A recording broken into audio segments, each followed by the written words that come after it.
Hey everyone, Donny here. We're live. Finally. Innovation Fika, episode 176. Donny here, live from Stockholm, Sweden, with my Innovation Coffee Break, where I get to meet incredibly, fantastically interesting people, talk about really interesting things. Today, we're talking about the most interesting thing this week, or forever, wherever you, how much you want to value it. And we have the most interesting guest ever this week. So let's just jump straight into it. I say hi and hello. Hey, Gunvor. Hey, nice to be here. You, Finally. nice to be you. Nice to be me. Nice to have you in the studio. Wonderful. Good morning and welcome to the show, Gunvor. Doctor Gunvor. And I'll just say, if people are just coming online now, I'll say good morning. Welcome to the show, Innovation Fika, every Wednesday morning at 9 a.m. ish. with your early morning coffee break. And as you come online, please, as usual, add who you are, where you're from, and let's get the chat going as well. I won't be able to get the comments up on this screen because today we're working through a different streaming service. But we will be I'll looking at all the comments online. So please, anybody, I know that Yash was coming in from India. He was going to try to join us and some others as well. Anyway, enough about that. Enough about me and the show. Gunvor, who are Yes. you and what do you do? I'm here with you right now, and what I do is help people become who they are, basically. Oh, That sounds kind of weird, but I think we're just running around so many things and chasing so many things without really stopping and seeing, is this really what I want to do? I mean, you're in innovation, and I think a lot of people that do innovation, it's that because they've taken a conscious choice because that's where they feel their passion is and they're kind of following their passion. yeah, But a lot of people taking a job, they do that because it's kind of what they think they should do. Some are following their passion, but a lot of people are doing it more or less unconsciously and becoming burned out, becoming like feeling life is meaningless. And that's where I want to help people to kind of stop and take care of themselves and really make better choices. wow. But let me go back to where you actually started because you said I help people become who they are. Yeah. Are the people who they are? That's a really good question. I think a lot of things that are driving us aren't necessarily coming from a space where we truly are who we want to be. Or, I mean, if you're really good at whatever you do, but it's not really a passion of yours, then you have a potential to be so much more and do so many other things. But because society, your parents, your friends, whoever kind of is, you're following more their dream than your Hmm. own. So you're kind of not truly becoming who you are, but who you think you're expected to be, if that makes sense. Yeah. But do people ever discover who they are? I mean, do people go through the whole of life and not know who they are, or is it an Some age people, thing? I would say some people do, but again, life throws things at us, which also sometimes make you stop and make those choices and actually look inward a little bit more. And a lot of people are more reflective, and I think a lot of people are seeking these things these days more, that they want more meaning. They're not just going to chase fame and fortune. Well, some people are, of course, but I mean, more people are looking for that meaning connected to something that they make that feels true to them. Yeah. So anyway, we're talking about the whole sort of leadership aspect, and I mean the title of this talk today as well was all about using mindfulness as a superpower, and I'm a big fan of all of these sayings that slow is smooth and smooth is fast and slow down to speed up Yeah, and doing too much at the same time doesn't make anything get done kind of thing. yeah. But how do you feel? I mean, if in this sort of super high performance startup world where you're expected to do 1,000 things at the same time and be everything at the same time, Mm. how do you feel that mindfulness? I mean, okay, so it sounds kind of obvious, but how do you feel it can come in, and how can it come in Yeah. to sort of help you find some kind of a calm space in the middle, or how it works? Yeah. I think they were breaking up a Yeah, bit there. it's Did a you hear what I? little bit of a lag. Yeah, but I think I heard you. I think it's a really, really good question, and it's a really important question because, as you say, who has these expectations that you're supposed to do 100 things at a time? Because our brain doesn't work that way. So to be able to actually work with the brain, you have to know how that works. And your our brain is single tasking. It's not multitasking. So if you're Yeah, trying to multitask, then you're focusing on one thing, you're breaking up and shifting focus and going back again, which is not efficient at all. And you're just actually s- losing a lot of the brain power and focus on trying to do multiple things at one time. So through mindfulness, you can kind of work that muscle of holding focus, doing one thing at a time, and kind of deciding this is what I'm going to fish, even though your notifications kind of come in and you're supposed to, or you see that there's another email, there's someone coming at the door, you can still be better at completing what you're doing and then shifting to the next task, yeah, which yeah, and then you make better work and you're more efficient than if you constantly go from one thing to another and back again. yeah. Oh, what about the myth of multitasking? I mean, the whole thing that Yeah, we all know that women are supposed to be better at multitasking than men. But it is, so you're saying that multitasking is not a thing. We single task. We don't multitask. yeah. But it's that's different than holding a lot of ideas. I mean, knowing that you have to do this and this and this and Hmm. this. So, I mean, a lot of women have a lot of different roles and tasks. So, you have Yeah. kids, you have work, you have all these. I have 4 kids, so I have a lot of activities. I have to remember who's going to be where at what time, in addition to all the things I have to do at work.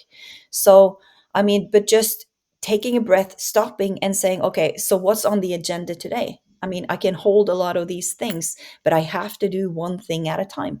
And it's a practice. I mean, everyone can work on this. It's Yeah. like it's like strength work for the brain, right? Yeah. I mean, I've actually started practicing something myself, which is an interesting thing to try. Well, for me, it's been very, very useful. Mhm. Is that you very often you're doing something and then you change, oh, and then what was I going to do, and you like kind of forget what you were going to do just Yeah, then. But then I force myself to stop yeah, and just think, and then it comes to me, and then I know what I'm going to do, yeah, kind of thing. It's just yeah, practicing to sort of stop, think. Oh yeah, that's now I remember. yeah, Instead of just sort of, oh, I don't remember what to do, and then whatever, kind of thing. So, well, that for me, it's an interesting practice in my like everyday life. I write an email and somebody phones, and I go, and I go, what was I just doing? And then I just have to just sort of, yes, I was writing an email. Just yeah, the yeah, practicing to slow down here and now and figure out what the heck I'm doing, and then come back to that one task. For me, yeah. it's a super useful, small, micro practice in an everyday, situation. Yeah, and this is, I mean, this is the whole thing, right? Otherwise, you will just run on someone else's agenda because Mhm. someone asks you to do something, and then you said, "Yeah, of course," and then you do that, and then someone else comes, and yeah, you run and do that. But what about the things that you had planned to do? So it's about Mhm. like what's on the agenda, what do I have to do, and make that kind of conscious choice of what Yeah. to pursue and not just running on automatic. Like we have this like autopilot that is telling Mhm. us, and we have this instinctual like just run to whoever cries the loudest, right? But and that can be a good thing, but not if that's your whole life, if you constantly run to whatever's kind of burning the most, instead Mhm. of saying, well, this is what I have to do, can sit with it a little bit and make a decision, and then I continue on the path that I chose and not the one that just kind of appeared Mhm. to me.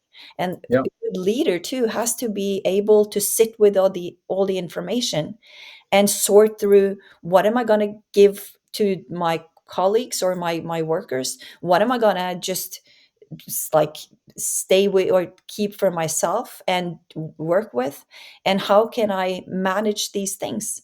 And if you don't take that time to kind of stop and make these decisions, then where are you ending up? Yeah. We're getting loads of comments here. People saying hi as well. Let's Wonderful. see, Mix de Leon. Happy Easter and great to listen to Dr. Gunvor and Donny, Innovation Fika. Excellent, Mitch. Good to see you. Fatmir as well, developing high performance. And then another comment that came in, but said hi to Gunvor, but left again. So I don't remember the name of that person. But anyway, and feel free to ask any questions you might have regarding mindfulness and how we can. The thing is, that what I liked about the title and when this discussion is that we're not talking about stop working, move out to a farm or go to an ashram for 6 months. So we're actually talking about using mindfulness to cope with the our everyday today and the world around us. That's what we need to do because and then please everybody out there take this in the best possible way, but if you just sort of I'm going to go live on a farm instead, or I'm going to go to an ashram. I mean, that's kind of just running away from the problem, and that doesn't mean that. Okay, so you might be feel better in a short time, but you haven't sort of fixed, the thing there. So, Yeah. I think coping in with what you have and actually facing it and say, well, I have to take care of my life and my family and this and whatever. It just is in front of me, and I have to fix it. And I'm responsible for this because I put myself in this mess, kind Yeah. of thing. Yeah. But then I think that what you talk about. So I mean, whatever happens, everybody get in touch or connect with Gunvor online on LinkedIn Yes. and follow her. She writes some really really good content, and she's a great person to know. And I know that she is awesome with helping people as well in a leadership position. Where would we start if somebody says, I've got too much going on, I'm just too stressed. Where do they start? Yeah. I mean, the first thing is just recognizing that. And because you can't fix what's not broken or what you don't recognize needs to be fixed. Yeah. And at the same time, the first thing is becoming aware and being more curious than judgmental, because I think most of the time we judge if we struggle or if we don't do what we were supposed to do or think that we wanted to do, instead of saying, wow, that's interesting, why did I react that way, or why didn't I wasn't I able to complete these things. Instead we just punish ourselves and say, well, you're not good enough, or whatever we tend to tell ourselves. So I think Mhm. just recognizing that and being curious, being more curious um, strict with ourselves. I think that's a good way to start. But I also Yeah. want to kind of turn back to what you're saying, mindfulness for high performers, because I think a lot of I mean, all uh, sport, I mean, a lot of people in sports are using mindfulness training as well. Mhm. And why is that? Why do they need it? I mean, if you're playing soccer and you have these like kick that, or you're gonna get the ball the ball into the goal and you missed, it's Mhm. so easy to let that ruin the rest of the game, because you keep repeating or replaying how you missed, instead of saying, well, what's done is done, that's in the past, the only thing I can focus on now is get that freaking ball in that goal, right? And you have to be here and now Yeah. to do that. You can't do Yeah. that in the past and you can't do that in the future. So the only thing you have to work with is the here and now. So I mean, mindfulness is about getting yourself physically and emotionally into the here and now. So you don't let your ideas or your stories about the past or the future ruin your Yeah. um, connect or your being in the here and now, because this is the only time you can make a change or make a Mhm. choice or be in an interaction, not before and not after. But it's interesting though that in sports, it if like Tiger Woods or any famous sports person, not Tiger Woods, he's an old sports person. Let's take a new sports person, Yeah. like the Norwegian footballer that no Swede would ever admit is really good. But anyway, the really good Norwegian footballer who was based in the UK. Yeah. I mean, nobody thinks it's strange that he or a Formula One driver or Sara Sjöström, the swimmer, Yeah. nobody thinks it's strange if they have a mental coach Yeah. that helps them mentally, Hmm. uh, both survive and also win their races. So, but why are we so reluctant to face to see the same thing? Because in one way, being a leader of a company is in one way more stressful because it's a constant stress and not just these one game at a time, because it's an ever ongoing game. I mean, the game never stops, right? Yeah. So why do you think it's so difficult for or it's I not think that's why where, I why mean, do you you can think it's see not the more common performance in the that moment leaders or people really in startup making a business use difference. that? Yeah, I don't know if you got what I was saying, but for sports, I mean, it's what you do in the moment that really matters. But in the Mm, leadership position, your decisions today can, I mean, can take months for them to really be seen. Or I mean, some are immediate, but I think also for a lot of top leaders, and also maybe more also in the middle leadership positions, at least the top leaderships, it's really lonely up there. I mean, you don't really have that many people to talk to about the decision that you make. So I think a lot more of yeah. those actually do have coaches and have someone to just talk with.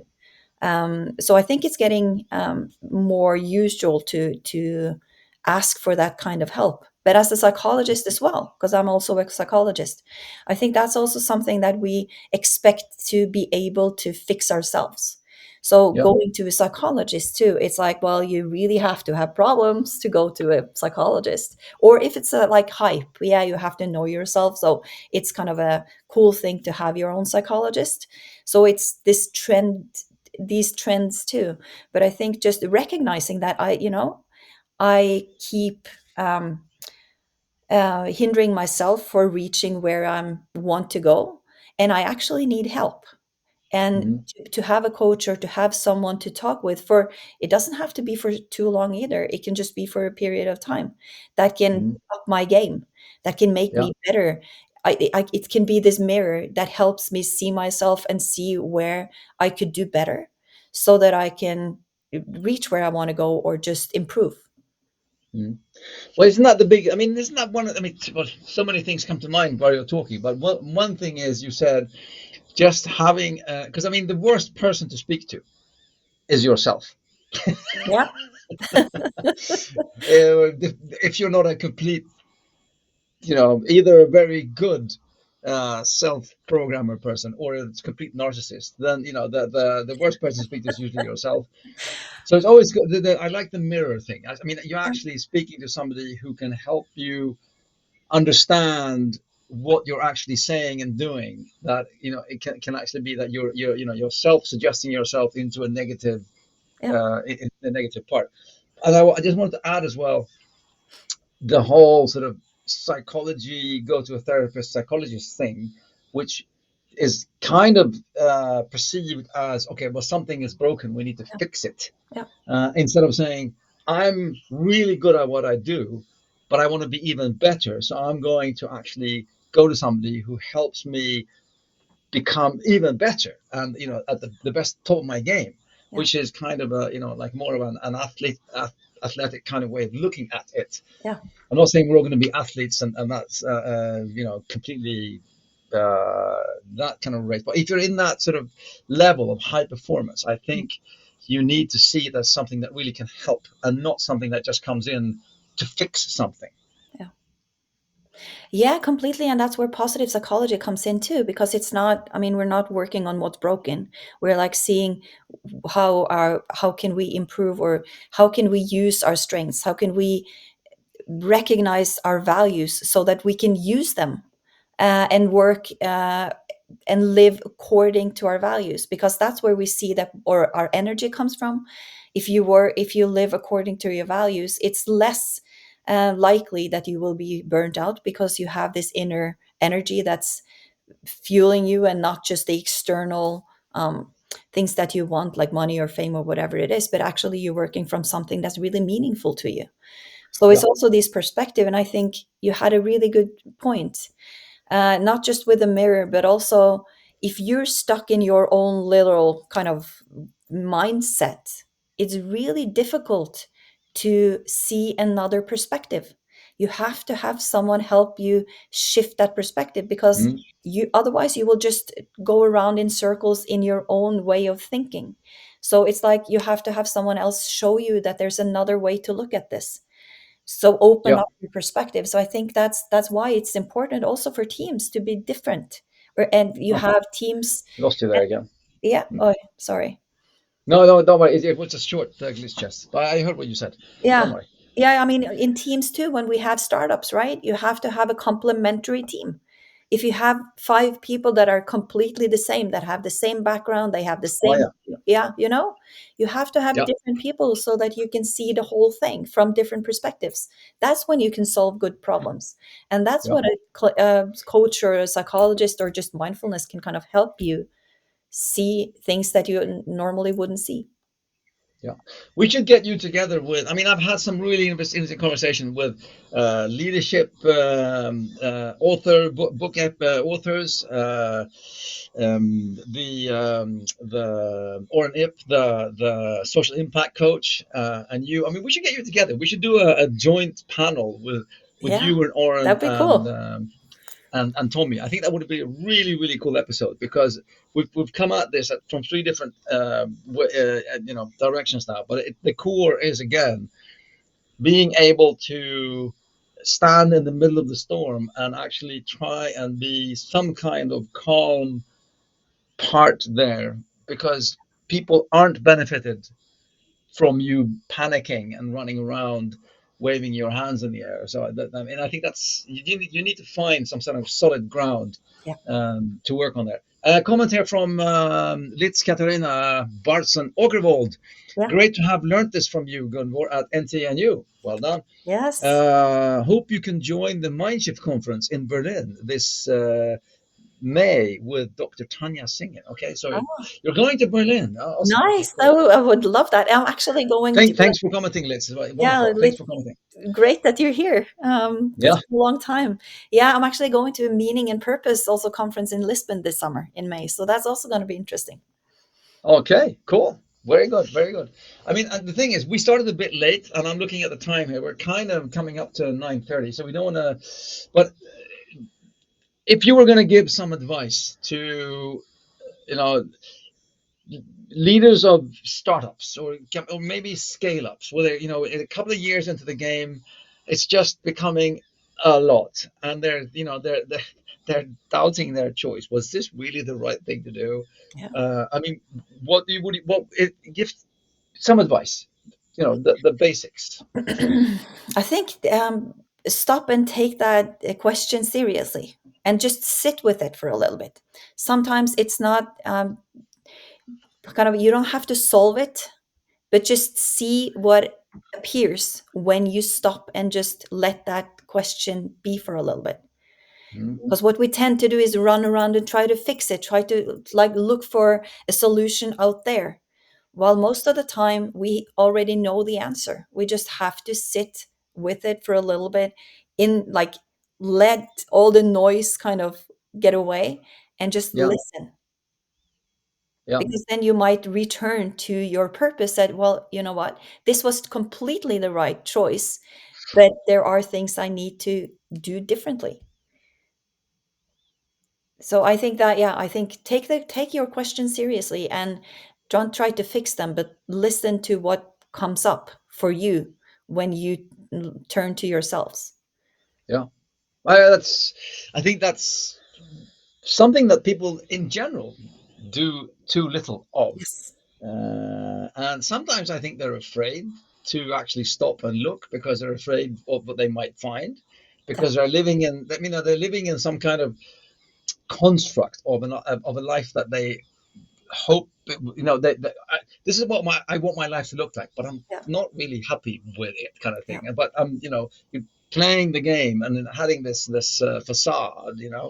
So sometimes I know that people that are just, they don't want to look because they're afraid that they know, you actually, Yeah. they know, Yeah.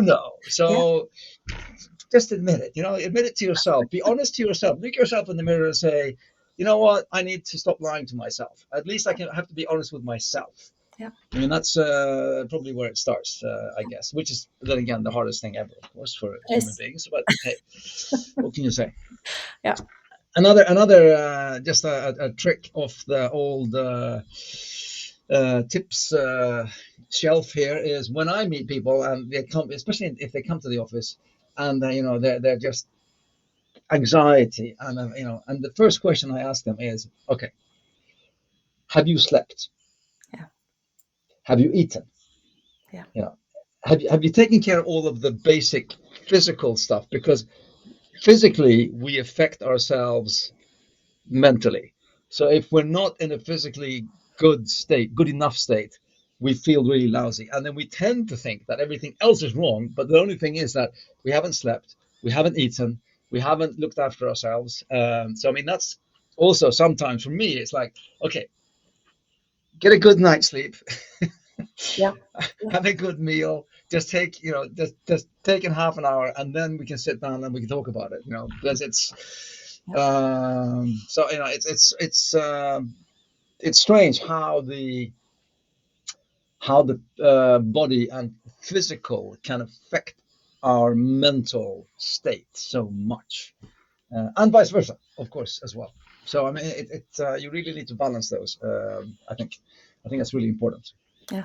Uh, It's a good point. It's a really important. I mean, in self care, you have to take care of yourself first to be able to succeed and to be able to take care of others.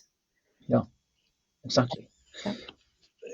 Tell you what, it's 9:33. We're over the time. It's the world's fastest half an hour, everyone. It's Innovation Fika, 30 minutes, just me having coffee with wonderful people, just discussing in things. The thing is, I'm the luckiest guy in the world because I get to meet all of these fantastic people and just talk about stuff I think is super interesting, and I learn so much from these 30 minutes. So thank you, Gunvor, for jumping in and being part of the show today. I really appreciate it.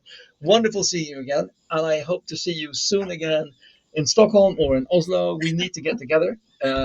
Was it the 15th and 16th of May? We go to Berlin. I'll see you in May in Berlin. Oh, what the heck. Yeah. Everybody online, let's go to Berlin. We can go dancing to in Tresor and do a full night rave thing as well. Awesome. And with that, I will say thank you, Gunvor. You can again follow Gunvor on LinkedIn. Reach Yeah. out to her on LinkedIn. She is the awesomest, if that's a word. It is a word now. Person to work with. If you are a high performing leader that wants to either stay in your game or up your game, work with Gunvor. That's my tip for the day. With that, I will thank everybody online. Thank you for watching. Thank you for asking questions. Thank you for commenting. And I will be doing, yeah, this is Easter week. So happy Easter, everyone. I hope you have lots of whatever you're having, wherever you're coming. I'm going to go and have some lamb, Greek Easter. So lamb and red eggs and the whole thing. Happy Easter, everyone. Take care, and I'll see you next week. And but now I'll say goodbye and thank you to Gunvor as well. Bye, everyone. Bye.